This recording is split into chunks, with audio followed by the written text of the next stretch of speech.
लंका के मायामयी कोट का वर्णन। रावण सीता का हरण कर कर अपने विमान में बैठकर धीरे धीरे आकाश मार्ग से सूर्य के समान चल दिया। उधर सीता विमान में बैठी हुई शोक में रुदन करती हुई,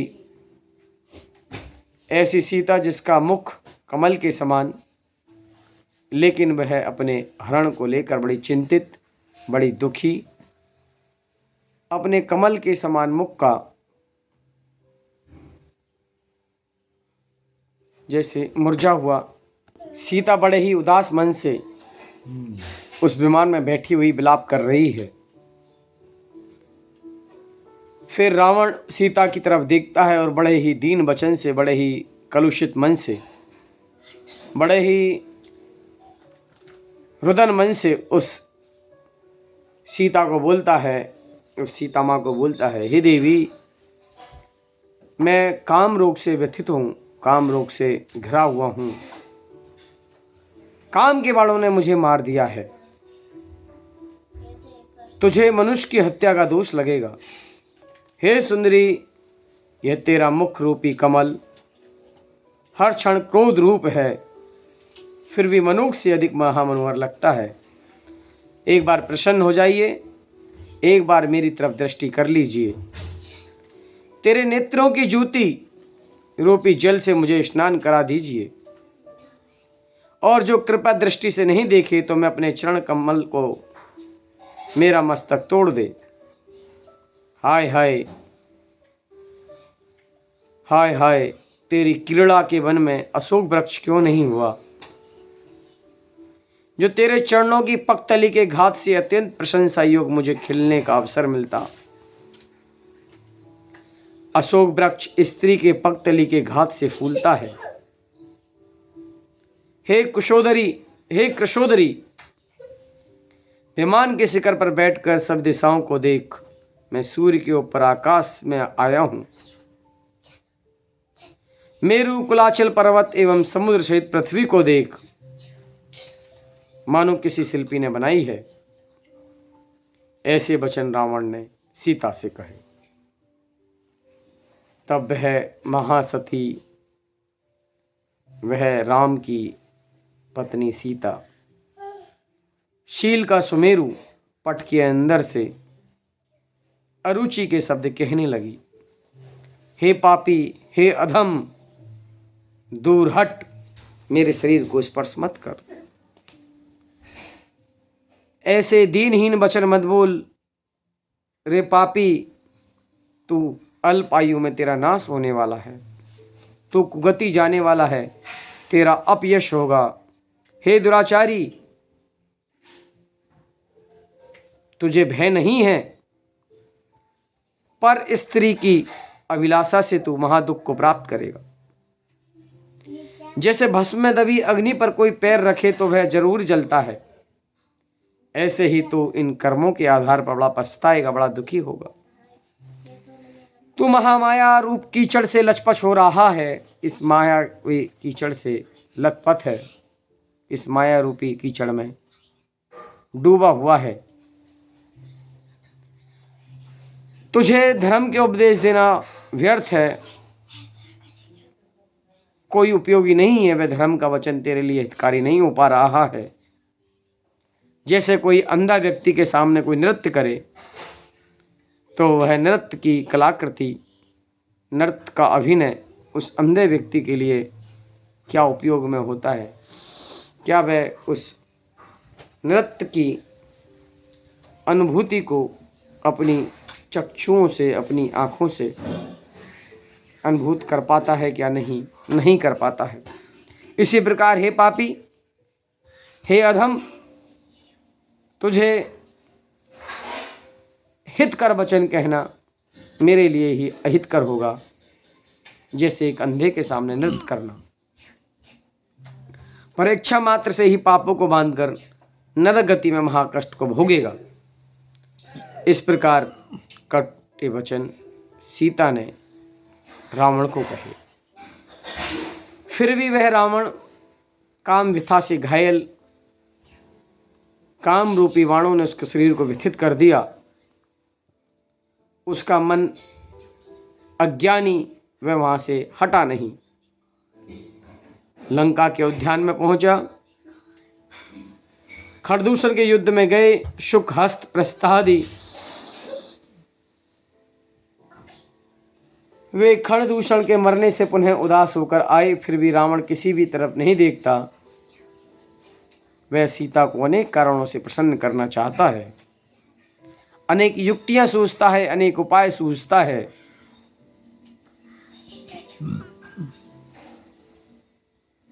फिर भी वह सीता प्रसन्न नहीं हो पाती, क्योंकि वह तो शील व्रत की महाव्रती है।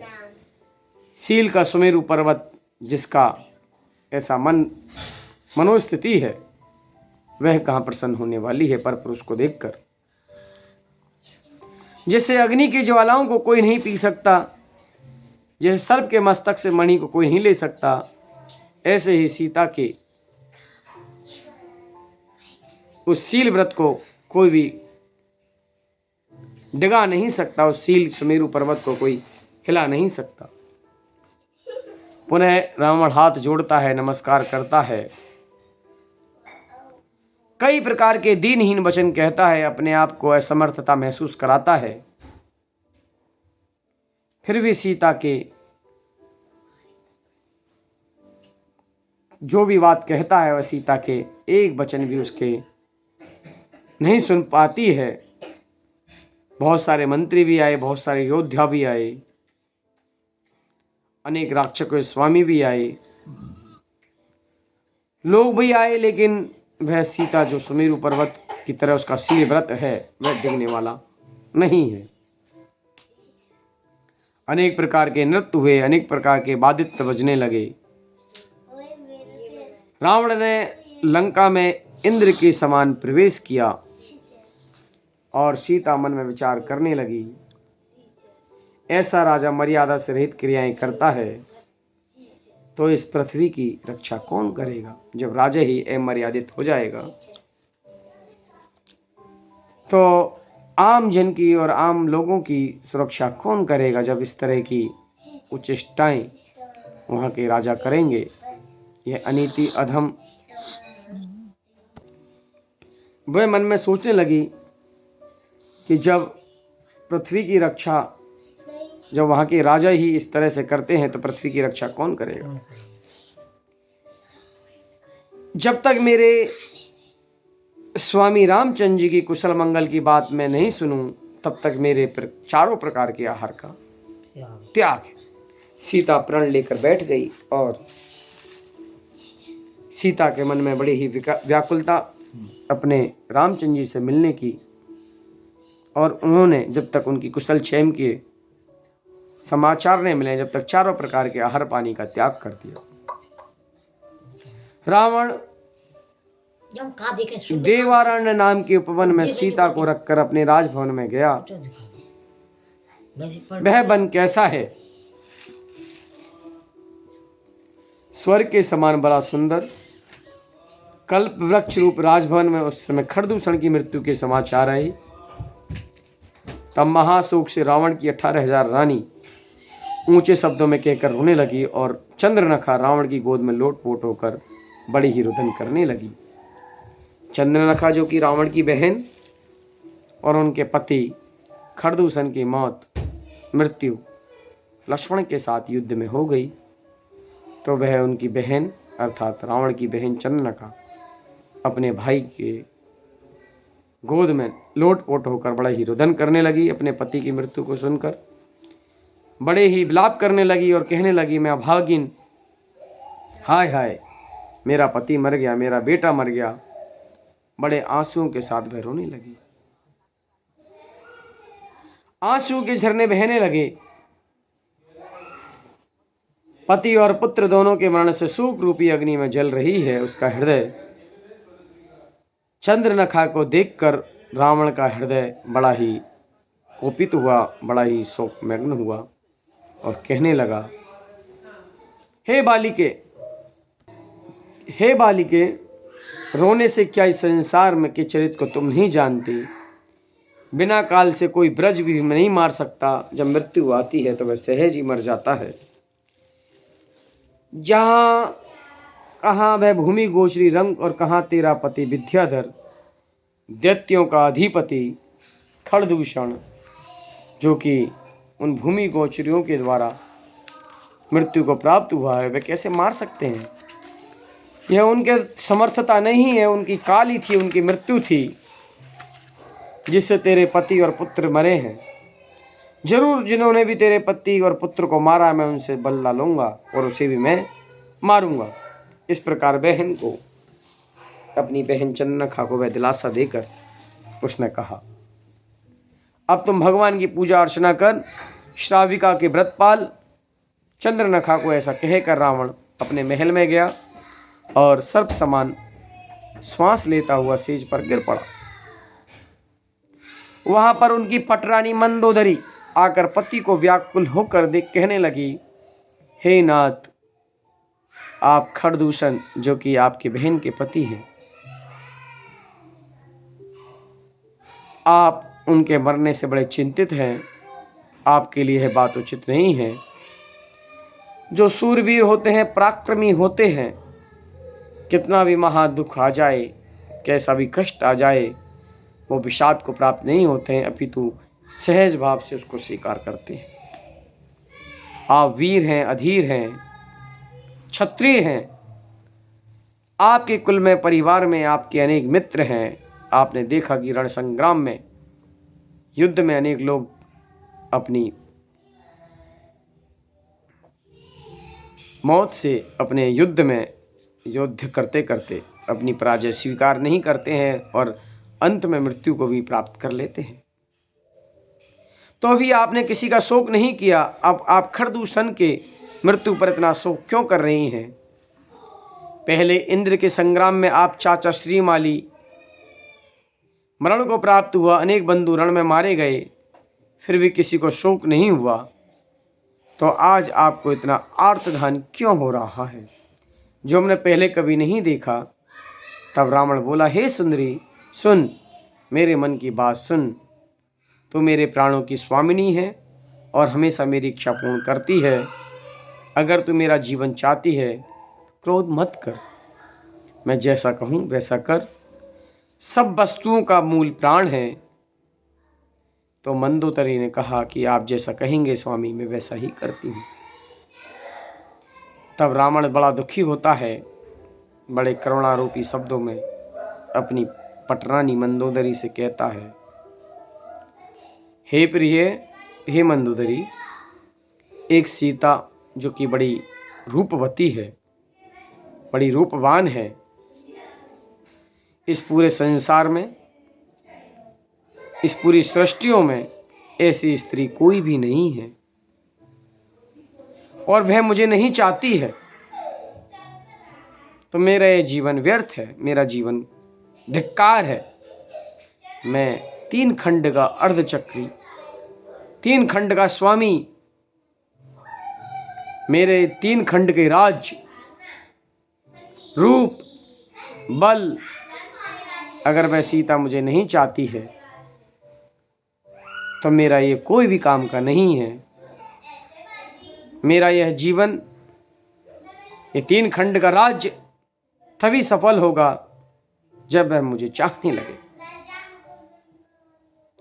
तब मंदोदरी रावण की इस बात को सुनकर बड़ी हंसी करती है, बड़ी उपहास बनाती है और हंसकर कहती है, हे नाथ, आप बड़ा आश्चर्य है। आप जैसे प्रार्थना करें और वह आपको नहीं चाहे, मैं बड़ी ही मंदभागिन है। इस संसार में ऐसा कौन रूपवान सुंदर है जो आप जिसको चाहें और वो आपको ना चाहे? ऐसा कौन अभागन है जो उसका मन आपको देखने से मोहित नहीं होता? अथवा वह सीता कोई त्रिलोक सुंदरी है जो आप चाहो और वह आपको नहीं चाहे? आप वह अभागन ही है जो ऐसे 3 खंड के अधिपति को नहीं चाहे। अथवा सीता कोई त्रिलोक सुंदरी है जो आपको चाहे और वह आपको नहीं चाहे। आप हाथी के सूंड समान अपने हाथों से बलात्कार क्यों नहीं सेवन करते? तब रावण ने कहा, इस सर्वांग सुंदरी को मैं बलात्कार कर सेवन नहीं कर सकता। इसका कारण सुन। अनंत वीर केवली के चरणों में मैंने एक व्रत लिया है। देवों के द्वारा वंदनीय ऐसे अनंत वीर केवली ने कल्याणकारी उपदेश दिया है। इस संसार में भ्रमण करते हुए जीवों को दुख एवं पापों की निवृत्ति का कारण एक भी नियम व्रत महाबल को देने वाला है, और जिसने एक भी व्रत नहीं वह मानव फूटे कलश के समान है। उनमें और पशुओं में कोई अंतर नहीं। इसलिए अपनी शक्ति प्रमाण पापों को छोड़ पुण्य रूपी धन को प्राप्त करो। जन्म के अंधे व्यक्ति की तरह संसार रूपी कुएं में मत गिरो। इस प्रकार केवली भगवान के मुख से अमृत रूपी वचन सुनकर कोई मनुष्य तो मुनि बने, कोई अल्प शक्ति वाले अणुओं को धारण कर श्रावक हुए। वह केवली भगवान के समीप एक मुनिराज ने कृपा कर मेरे से कहा, हे दशानन, तुम भी कुछ नियम ग्रहण करो। तुम दया धर्म रूपी रत्न दीप में आए हो, सो नियम रूपी रत्नों को ग्रहण करो, बिना नियम लिए खाली मत जाओ। ऐसा कहा। तब मैंने निश्चय कर देव असुर विद्याधर मुनिराज इन सब के साक्षी पूर्वक व्रत लिया। जो परनारी मुझे नहीं चाहेगी मैं उसका बलात्कार ग्रहण नहीं करूँगा। हे प्राण प्रिय, मैंने सोचा था कि मेरे जैसे रूपवान पुरुष को देखकर ऐसी कौन नारी होगी जो मुझे नहीं चाहेगी, इसलिए मैं उसका बलात्कार सेवन नहीं करता हूँ। ऐसा मैंने अनंत वीर केवली के सामने नियम लिया था, और नियम लेने वाला व्यक्ति जरूर इस भव को शांत होकर उस भव को प्राप्त निश्चित कर लेता है। और मनुष्य अगर जो नियम नहीं लेता है वह फूटे कलश के समान है। जो मनुष्य नियम को ग्रहण नहीं करता है वह मनुष्य और पशुओं में उसकी कोई तुलना नहीं रहती, अर्थात दोनों एक समान ही रहते हैं। राजाओं का यही नियम होता है, जो अपने वचन का नियम का निर्वहन करे अथवा महादोष लगता है इसलिए मेरा मरण हो उससे पहले आप सीता को प्रसन्न करें। घर में आग लगने के बाद कुआं खोदना व्यर्थ होता है। तब मंदोदरी रावण से कहते हैं, हे नाथ, आपकी आज्ञा प्रमाण करूंगी। ऐसा कहकर वह देव उद्यान में गई, और मंदोदर की आज्ञा से रावण की 18,000 रानियां भी आ गई।